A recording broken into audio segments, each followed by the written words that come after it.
Sunny Cookie. Hello viewers, welcome to Dominion Network. Jesus loves you and so do I. Dare to ask. Dare to ask. Be bold to ask. God, who cannot lie, says, ask and it shall be given unto thee. Seek and ye shall find. Knock and it shall be opened unto thee. I saw a striking example of the power in asking. There is enormous power in daring to ask. God was talking, he said in James, you have not because you have asked not. You have not received because you have not asked. And Jesus said, ask that your joy may be full. Glory to God. So there is power in asking. Asking is a mystery. Asking is a mystery. Let's look at Matthew chapter 7, verse 7 and 8. Ask and it shall be given you. Seek and ye shall find. Knock and it shall be opened unto you. Invariably, Jesus is giving an open check to you. This is the Son of God talking here. Ask and it shall be given you. Are you stagnated in life? Are you afflicted? Ask. Asking is the same word as praying. You say, is anyone afflicted? Let him pray. Is anyone sick? Let him ask the elders of the church to come pray over him, pray over her. Is anyone stagnated? Then let him pray. What does prayer do? Prayer places a demand on the mercies of God. He said, come boldly to the throne of grace that you may obtain mercy and find grace to help in the time of need. Hebrews chapter 4, verse 16. Now, Matthew 7:7, look at it again. Ask and it shall be given unto you. Seek and ye shall find. Knock and it shall be opened unto you. For everyone that asketh receiveth, and he that seeketh findeth. And to him that knocketh it shall be opened. Glory to God. So this is an open check. This is God speaking, who cannot lie. Ask, he will receive. For those who ask, receives. Seek, you shall find. Those who seek, find. Now, knock, and it shall be opened unto thee. Those who knocked, have the door open unto them. What is it in your life that is a concern to you? Why not ask God for help? As simple as the word is, God meant it. God means his word. I mean, God does not say anything that he does not mean, and he means everything he says. Ask. Simple. And ye shall receive. Seek and ye shall find. Knock, it shall be opened unto thee. I'm going to tell you, in the course of the message, how to ask and receive. Now, look at this. You see, one can change his destiny by daring to ask. A destiny heading for a crash can be altered by asking God for his intervention. I saw something that baffled me about God. How merciful, how wonderful God is. Let's look at some examples of people that altered their destiny, altered their faith by daring to ask. Daring to ask. Daring to ask. And many of them asked big. They asked seemingly impossible things, and God did it for them. They asked seemingly impossible things, and God did it for them, which fortified my faith, which encouraged me, which built up my confidence in God. The first striking example is found in Luke chapter 23 from the 41 verse through to verse 43. Luke chapter 23. Something wonderful. Something wonderful. Look at this. Look at the discussion between, the criminals that were crucified with Jesus Christ on the cross. From verse 39 through to verse 43. You can dare to ask anything. And provided you meet the condition, God will give it to you. I don't know what you're going through as you're watching me. This message is from heaven to you, watching me. And one of the malefactors which were hanged, railed on him, saying, if thou be Christ, save thyself and us. That was an insult to God. The two thieves that were crucified with Jesus, one by his right hand, the other one by his left hand. But the other answering rebuked him, saying, dost not thou fear God, seeing thou art in the same condemnation? And we indeed justly, for we receive the due reward of our deeds. But this man had done nothing amiss. And he said unto Jesus, now watch this. This is the asking dimension of this discussion.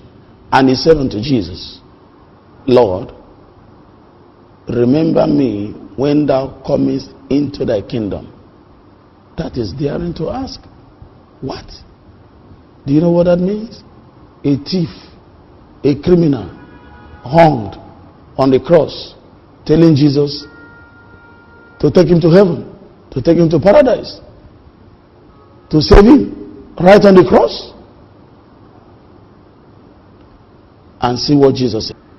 And Jesus said unto him, verily I say unto thee, today shalt thou be with me in paradise. Wow. When I read, I was meditating in the word and came to this point. I paused. I meditated more, thought over it.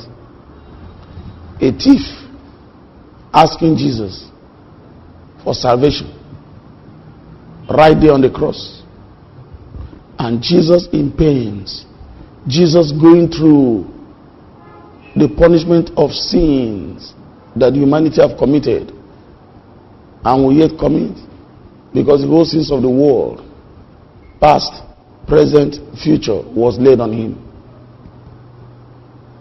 Asked, and Jesus responded. He said, today, not tomorrow, not after, not no, it's too late for you, guy. No, today thou shalt be with me in paradise.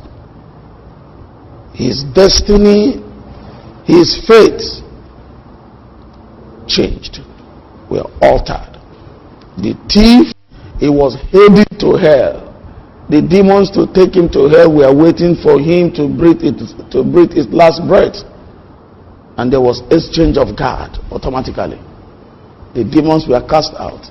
Angels were assigned as he spoke that word. He dared to ask big. You see, our words determines God's reaction towards us. Your declaration, in other words, our declarations determines God's response to us. The other thief, the colleague of this guy, said something, but that was negative. That was insult to God. He said, look at you, can't you save yourself and save us? You call yourself the Son of God. Our words determines God's reaction towards us. God's reaction towards that guy was silence. You're doomed. Silence that sealed his condemnation. No response to him. But this other one had a good heart. On the spot, he repented and dared to ask. He dared to ask big. He dared to ask seemingly impossible thing. And Jesus responded immediately. Now hear me. He will respond to you. He will wipe away your tears. He knows what you feel. He's waiting for you to ask. He's waiting for you to give him an invitation. He's waiting for you to give him permission into your life. And when Jesus comes into your life, into your situation, you are bound to have a turnaround experience. You are bound to testify. It's your turn to testify if you can dare to ask. And ask big. I'll be back. Glory to God.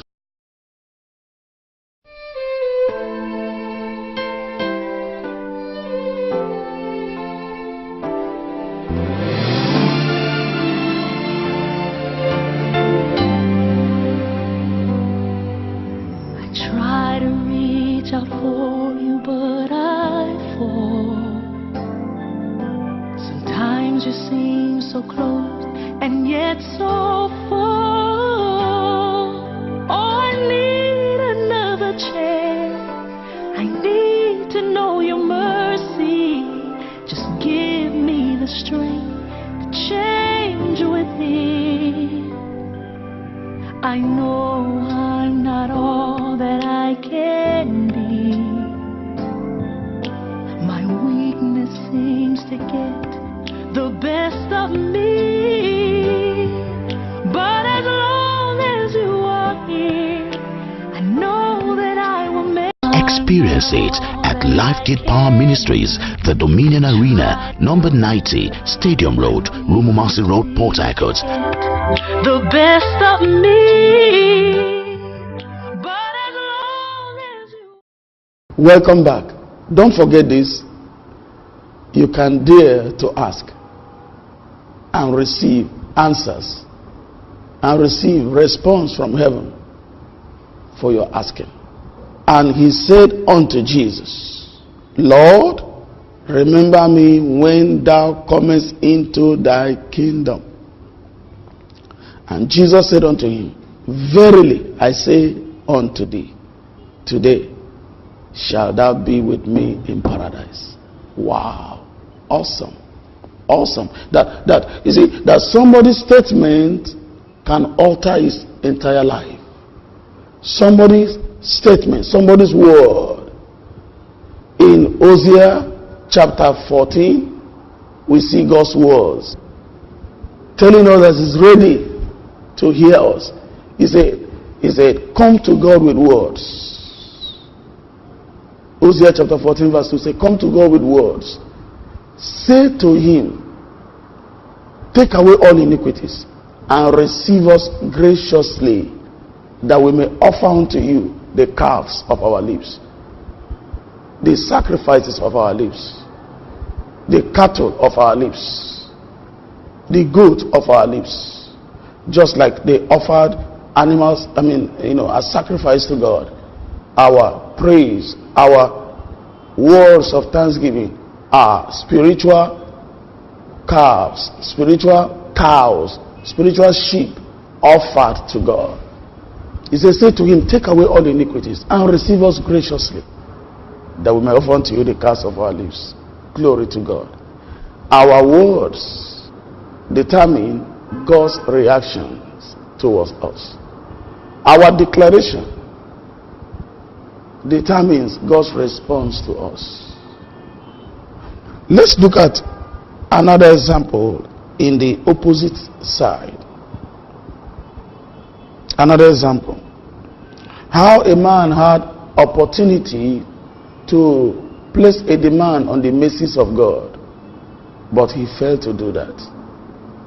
In 1 Samuel, we see a man called Eli, one of the high priests of Israel, who reigned in his time. Eli had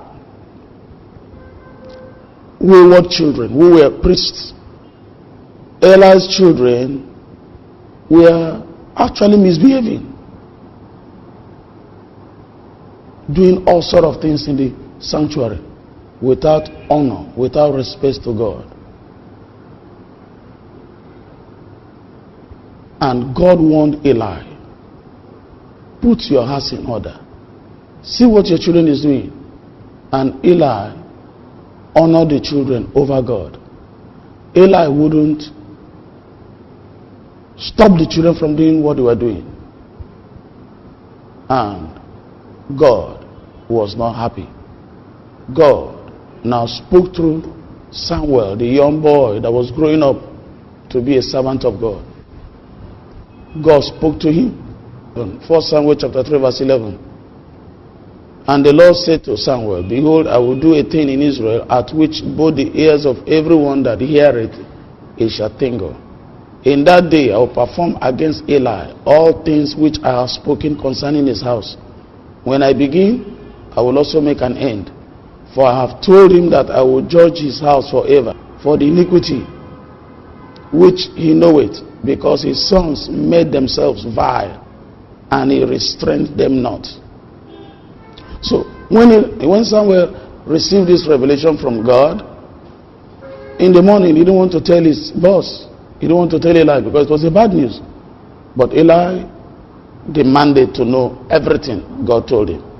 And when he did, see the response of Eli. Verse 18. And Samuel told him every whit, and he hid nothing from him. And he said,